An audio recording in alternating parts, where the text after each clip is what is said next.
ভোটের অধিকার ভণ্ডুল করার ষড়যন্ত্র চলছে মন্তব্য করে নেতাকর্মীদের সতর্ক থাকার আহ্বান জানিয়েছেন বিএনপির ভারপ্রাপ্ত চেয়ারম্যান তারেক রহমান। নওগাঁ বিএনপির সম্মেলনে তিনি আরও বলেন, ফ্যাসিস্ট আওয়ামী লীগ দেশের প্রতিটি খাত ধ্বংস করে গেছে।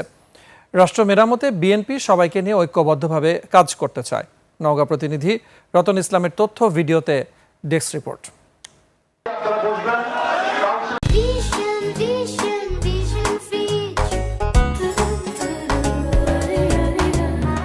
15 বছর পর নওগাঁ জেলা বিএনপির দ্বিবার্ষিক সম্মেলন। নেতাকর্মীদের উচ্ছ্বাস আনন্দ তাই অনেক বেশি। সম্মেলনে যোগ দিতে সোমবার সকাল থেকেই শহরের বালুডাঙ্গা বাসস্ট্যান্ড এলাকায় আসতে থাকেন তৃণমূলের নেতাকর্মীরা। দুপুরের মধ্যে কানায় কানায় ভরে যায় সভাস্থল। প্রধান অতিথি হিসেবে ভার্চুয়ালি যোগ দেন দলের ভারপ্রাপ্ত চেয়ারম্যান তারেক রহমান। বলেন, সবার মতামতকে সম্মান জানিয়ে ঐক্যবদ্ধভাবে কাজ করতে চায় বিএনপি।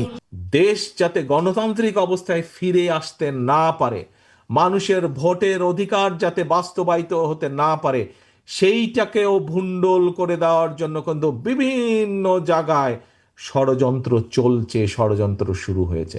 তারেক রহমান বলেন, স্বৈরাচারের দুঃশাসনের সময় বিএনপি রাষ্ট্র মেরামতের 31 দফা ঘোষণা করেছিল, যার মধ্যে সংস্কারের সব বিষয় রয়েছে।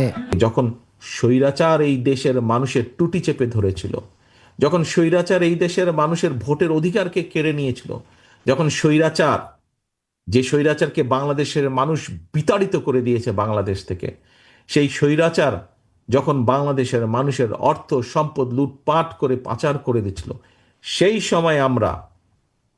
সময় আমাদের দল বিএনপি বাংলাদেশের মানুষের সামনে এই 31 দফা উপস্থাপন করেছিল, রাষ্ট্র মেরামতের 31 দফা। জনগণ ক্ষতিগ্রস্ত হয় এমন কাজ থেকে বিরত থাকতে নেতাকর্মীদের আহ্বান জানান তারেক রহমান। তাদের প্রতিও নজর রাখা, যাতে তাদের মধ্যেও কেউ এমন কোনো কাজ করতে না পারে যাতে জনগণের আস্থা এবং বিশ্বাস নষ্ট হয় বিএনপির প্রতি। সমার ইসলাম, ডেস্ক রিপোর্ট, 21 টেলিভিশন।